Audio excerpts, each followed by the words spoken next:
Assalamualaikum warahmatullahi wabarakatuh. Tabikun. Ya, kembali lagi kali ini Bapak bertiga, Pak Novi dan Pak Arif, kita bertiga di sini akan ngobrol-ngobrol santai ya Pak? Iya. Ngobrol-ngobrol santai soal SMA Al-Azhar, soal pembelajaran jarak jauh.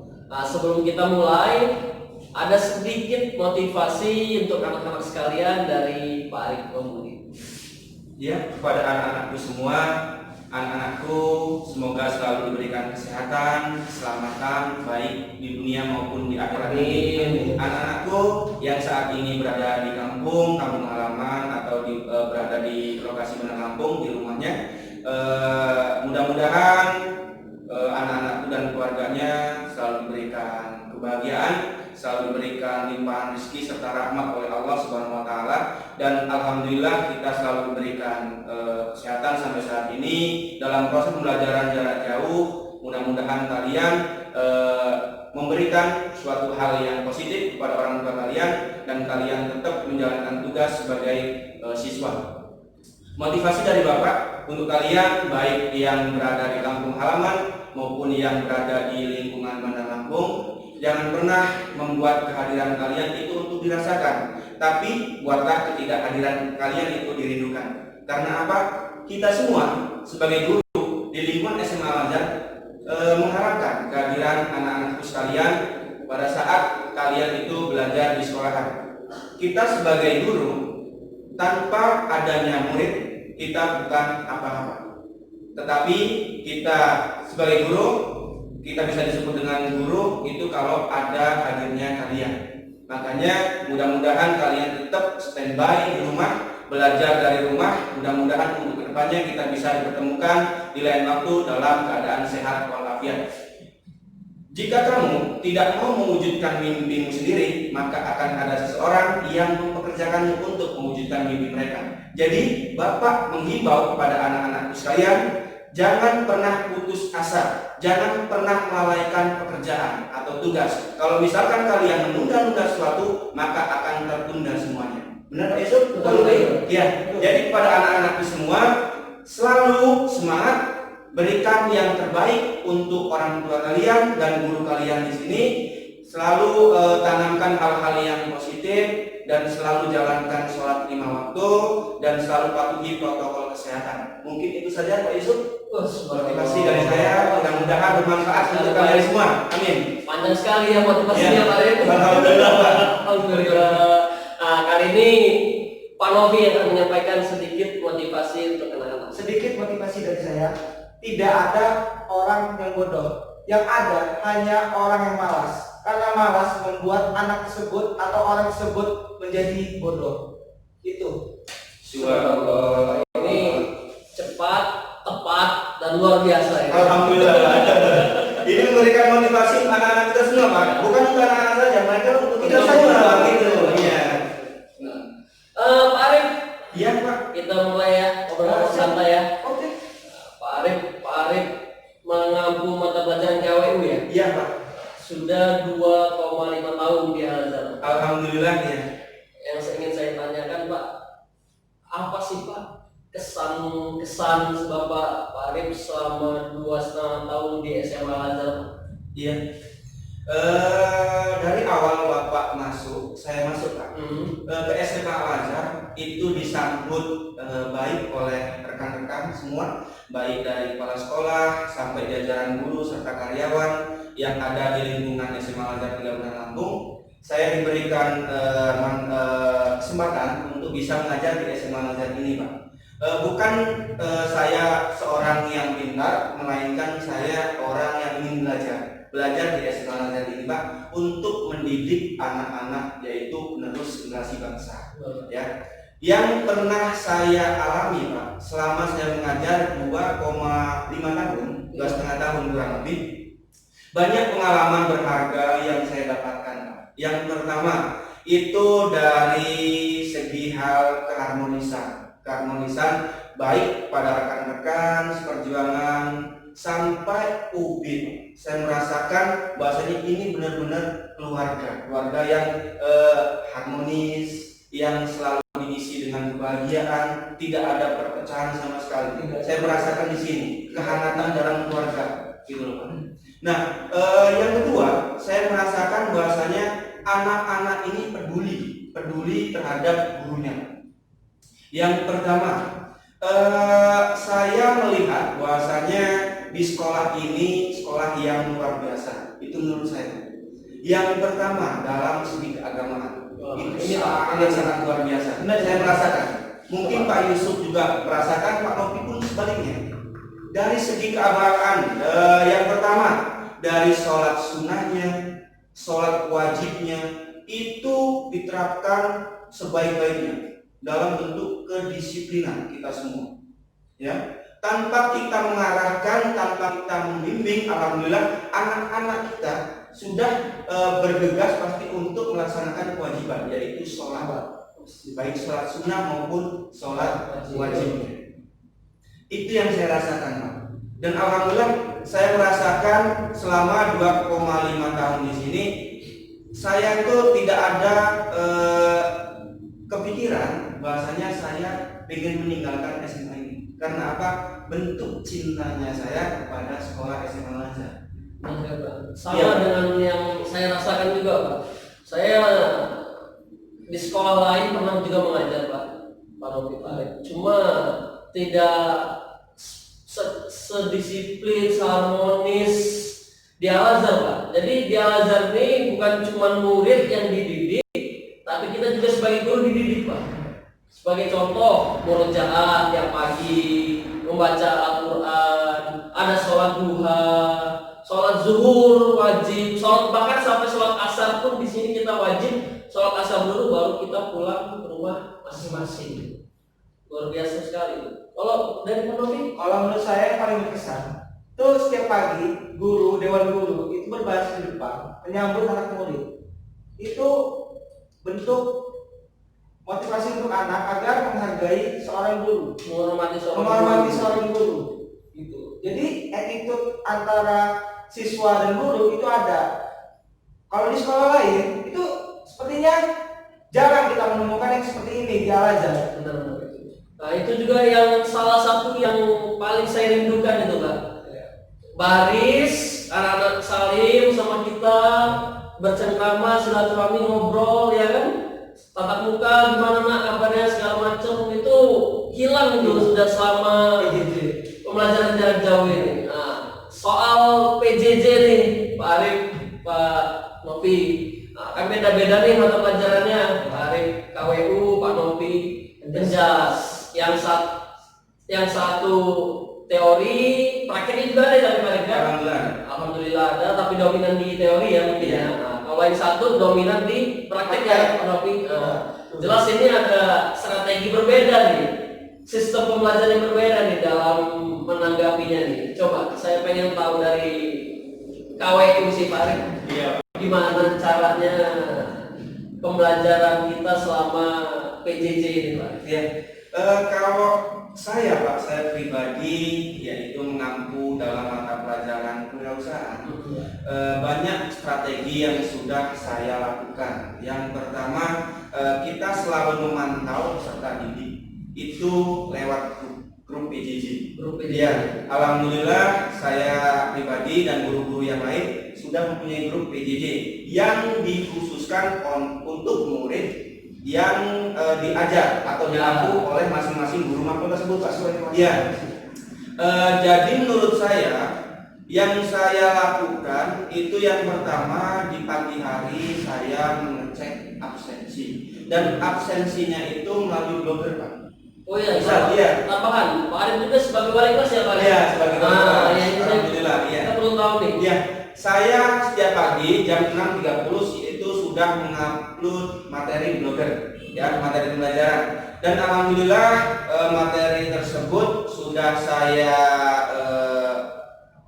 publikasikan agar anak-anak yang di rumah itu bisa melihat, Pak. Nah, di situ cara saya mengecek kehadiran siswa dengan siswa itu membalas di kolom komentar di materi yang sudah saya upload di blogger tersebut. Jadi saya bisa mengetahui kalau misalkan memang anak tersebut membaca materi, pasti dia mengetik di tolong komentar tersebut di materi tersebut Pak. Itu strategi yang saya buat. Nah terus yang kedua, karena saya merangkap juga sebagai wali kelas Pak, saya selalu memantau anak-anak itu di grup kelas saya Pak. Ya, di grup kelas saya selalu VC anak-anak setiap pagi untuk membangunkan mereka, untuk mereka itu mempersiapkan segala sesuatunya pada saat pembelajaran nanti. Itu saya selalu VC mereka satu persatu, biasanya lewat aplikasi Zoom, ya, lewat aplikasi Zoom, biasanya juga lewat WA, ya. Dan alhamdulillah respon anak-anak juga baik. Selama pembelajaran jarak jauh ini saya melakukan VC seperti itu. Kalau misalkan saya VC, saya selalu mengingatkan anak itu untuk sholat duha terlebih dahulu. Walaupun kita di rumah masing-masing, seperti di sekolah, Mas. Walaupun kita berada di kampung, di entah jauh di mana, ya, sama orang tuanya, saya hanya pesan satu, Pak, kepada anak-anak, yaitu kelas saya, kelas 12 kelas 1, untuk selalu menjalankan kewajiban, yaitu sholat sunnah. Ya, sholat sunnah yang sudah dijalankan di SMA Al-Azhar, yaitu sholat duha dan sholat hajat, itu untuk melancarkan segala urusan dan kesuksesan kalian semua di masa yang akan datang nanti Pak. Itu karena kalau anak-anak sudah bangun pagi, sudah sholat duha, otomatis untuk menerima pelajaran-pelajaran selanjutnya sudah siap mereka, walaupun dengan jarak jauh. Banyak yang sudah pernah saya dengar di sekolah-sekolah lain itu mungkin kalau misalkan emang dia sudah bangun, ya, anak-anak sudah bangun, sudah mempersiapkan segala sesuatunya untuk belajar, kadang anak-anak itu malas Pak, dan malas ujung-ujungnya Pak tidur lagi. Itu biasa anak-anak yang harusnya dirubah. Tetapi yang saya ketahui, alhamdulillah di SMA Al-Azhar ini anaknya tertib. Alhamdulillah, walaupun jaraknya jauh dengan kita, walaupun pantauannya juga jauh, insya Allah saya juga menyampaikan kepada orang tuanya untuk menggantikan gurunya, memantau dan membimbing anaknya selama belajar di rumah. Ya, menurut saya itu hasil juga. Iya. Hasil dari selama ini mereka sekolah, datang ke Al-Azhar, disiplin, datang pagi, duha bareng terus tiap hari. Jadi sekarang walaupun nggak di sekolah, mereka menerapkannya itu menjadi kebiasaan yang bagus. Iya, alhamdulillah. Iya. Nah, itu dari KWU ya Pak. Iya. KWU ya. Kalau dari Penjas gimana Pak? Nah, kalau Penjas itu kan hampir 80% itu praktek. Ah iya tuh, gimana tuh Pak? Masa kita mau meranginnya gimana nih? Kita meranginnya kan itu lewat ini kan pertama itu guru ini harus memilih materi yang tidak memberatkan siswa. Contoh kayak permainan sepak bola itu kan bisa dimodifikasi dengan menggunakan bola plastik. Nah, untuk gawang bisa menggunakan alat kayu atau sendal segala macam. Nah, itu udah lama tuh nggak ada. Seperti itu Pak. Iya. Sekarang kan handphone. Iya. Itu yang pertama harus kita pikirkan sebagai penjelasan itu saprasnya dari siswa tersebut tidak memberatkan siswa untuk melakukan praktek. Itu yang pertama. Terus yang kedua, itu anak-anak dibuat enjoy. Diutamakan itu olahraga di pagi hari. Itu minimal pemanasan kan. Iya. Tuh. Jadi kita memberikan tugas yang sekiranya anak-anak itu mengerjakannya bisa di rumah tanpa dia itu keluar dari rumah. Iya. Itu Pak. Pak, kalau dari KWU kan bisa lewat blogger tuh Pak. Ya. Ada teori-teori karena ini otomatis anak baca kan. Nah, tapi kalau praktek itu gimana? Nah, kalau praktek itu guru Penjas di SMA Al-Azhar itu membuat channel YouTube. Jadi saya juga berarti Pak. Iya. Oh saya juga ya Pak. Lihat Kita di channel YouTube Pak.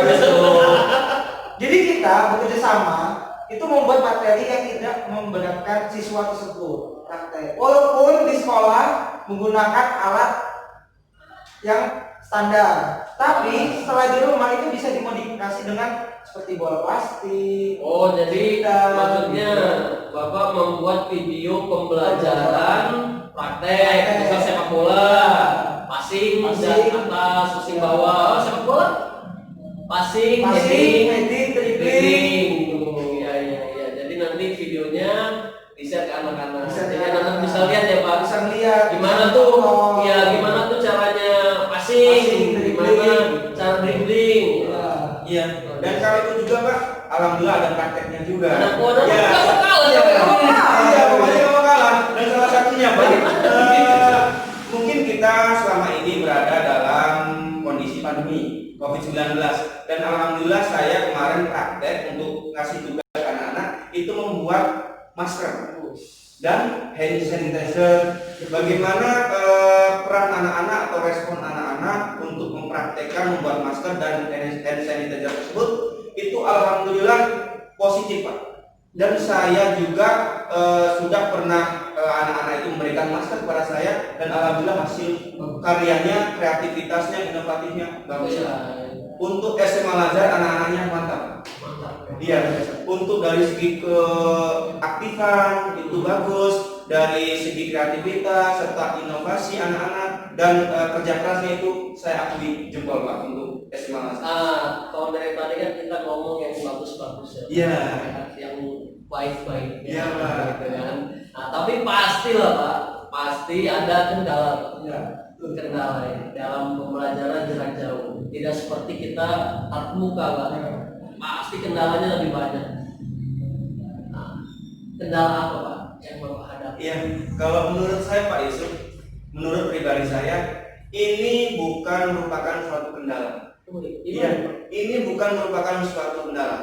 Tetapi bagaimana kita seorang guru itu harus memikirkan strategi apa yang harus kita lakukan agar anak-anak itu tidak bosan atau tidak jenuh di rumah. Ya, kadang kita menerapkan proses pembelajaran, kita upload materi ke blogger. Oh iya, satu lagi Pak, di SMA Al-Azhar ini ada aplikasi terbaru yaitu Simaskot. Ya, Simaskot. Nah, kadang kita juga mengupload materi ke Simaskot, kadang kita juga memberikan materi di misalkan lewat papan tulis, kita melalui video Zoom dan sebagainya. Itu kadang bahasanya mereka beratnya di kuota. Iya betul Pak. Banyak keluhan-keluhan masyarakat khususnya yang punya anak sekolah baik tingkat SD, SMP, SMA itu keluhan orang tua di kuota. Karena mungkin yang dulunya itu kuota hanya misalkan 1 bulan dipakainya hanya keluar 1 giga dan pada saat pembelajaran jarak jauh ini mungkin bisa sampai 5 giga. Ya, itu karena apa? Mungkin masing-masing guru mata pelajaran itu proses belajarannya berbeda-beda. Ya, ada yang lewat WA, Zoom, Simaskot dan sebagainya. Itu. Jadi kalau misalkan kendala buat saya itu nggak ada Pak. Alhamdulillah nggak ada. Tetapi mungkin cara pembelajaran saya ini yang kurang memberikan efek yang positif pada anak-anak semua. Tetapi saya selalu berusaha bagaimana saya memberikan suatu materi pembelajaran yang anak di rumah ya tetap stay di rumah itu tidak bosan melihat pembelajaran dari saya. Iya, gitu. Dan alhamdulillah banyak strategi yang sudah saya berikan. Kalau misalkan emang strategi tersebut kita lihat perkembangannya untuk 1 bulan ke depan, bahasanya respon anak ini kok kurang ya.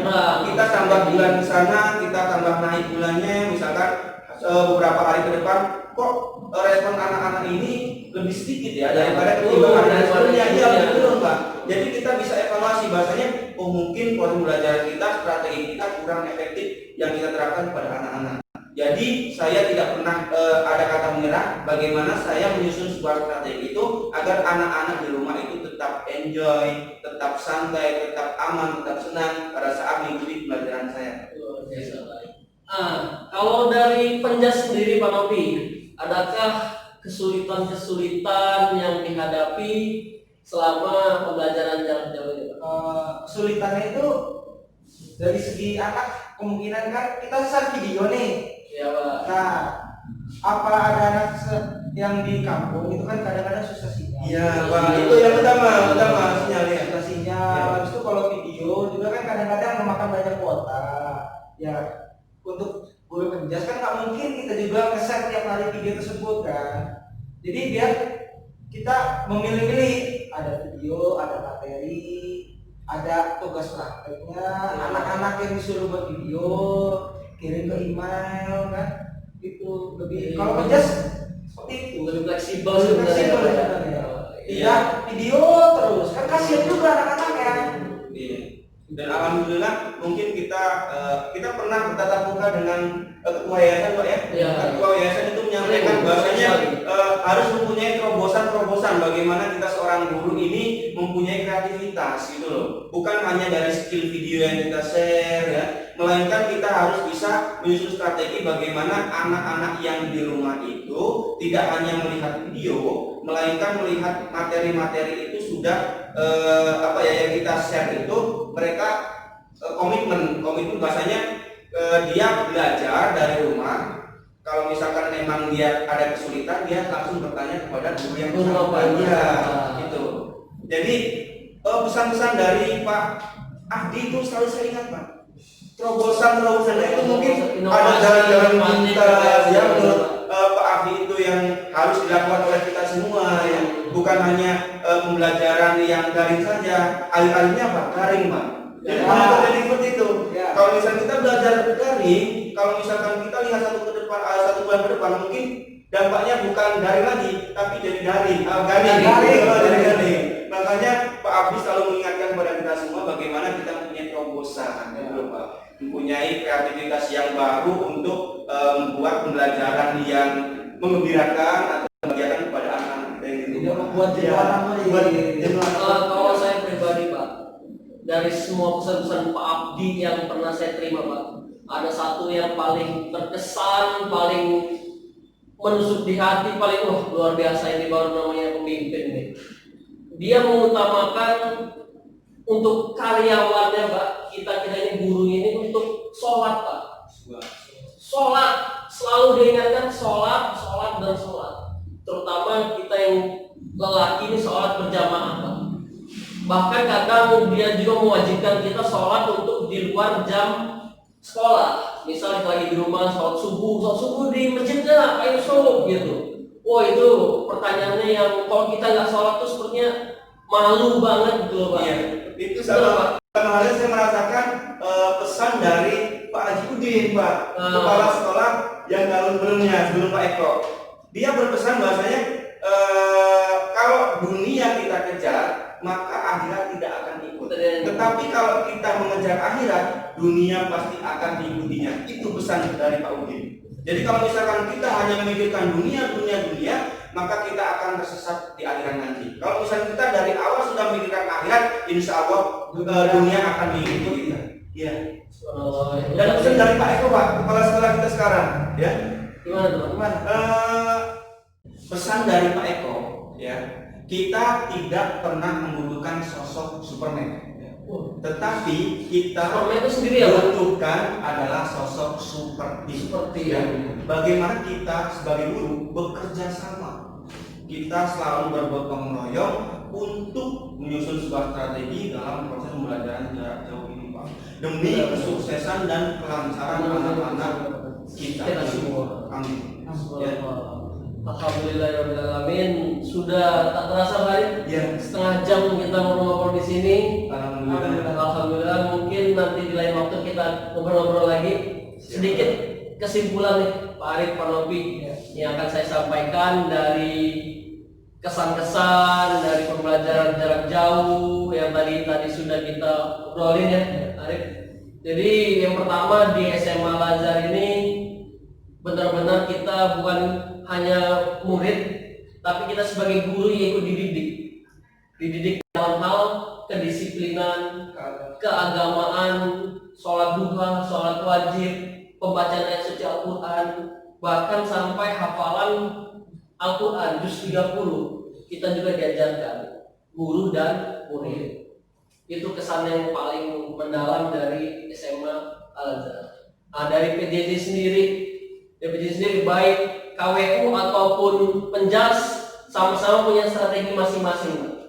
Yang pertama mungkin dari blogger, kita memanfaatkan situs ya, blogger media pembelajaran. Si maskot yang diluncurkan Yayasan Al-Azhar, kita manfaatkan itu untuk mengupload materi. Nah, yang kedua adalah inovatif kreasi dari kita sebagai tenaga pendidik, agar anak-anak di rumah dalam pembelajaran jarak jauh tidak merasa bosan. kok gini-gini terus ya kan, kok yang diupload cuman materi-materi aja, tapi kita ada inovasi dengan video pembelajaran, dengan tugas-tugas yang menarik, contoh penjas, olahraga. Mungkin selama ini kalau yang lainnya tugasnya mencatat, kita penjas olahraga inovatif. Nah, dari KW itu sendiri ada pembuatan masker, hand sanitizer yang menarik minat anak-anak dan juga bermanfaat ya Pak, selama pandemi ini gitu. Dan yang paling guru-guru di sini ingat juga pesan-pesan dari para pemimpin kita yang mengingatkan tentang agama, yang mengingatkan tentang kerjasama tim sebagai guru, stakeholder di sekolah, semua saling bekerja sama untuk membentuk suatu Al-Azhar, yayasan yang Islami, terdepan, unggul, terpercaya, pilihan masyarakat Lampung. Dan juga anak-anaknya tentu dapat mengaplikasikan apa yang telah kita sampaikan selama ini. Ya, mungkin itu aja ya Pak Arif, Pak Novi, untuk pertemuan kita hari ini. Semoga di lain kesempatan kita dapat ngobrol-ngobrol lagi ya. Terima kasih. Sekian. Wassalamualaikum warahmatullahi wabarakatuh. Tabikun.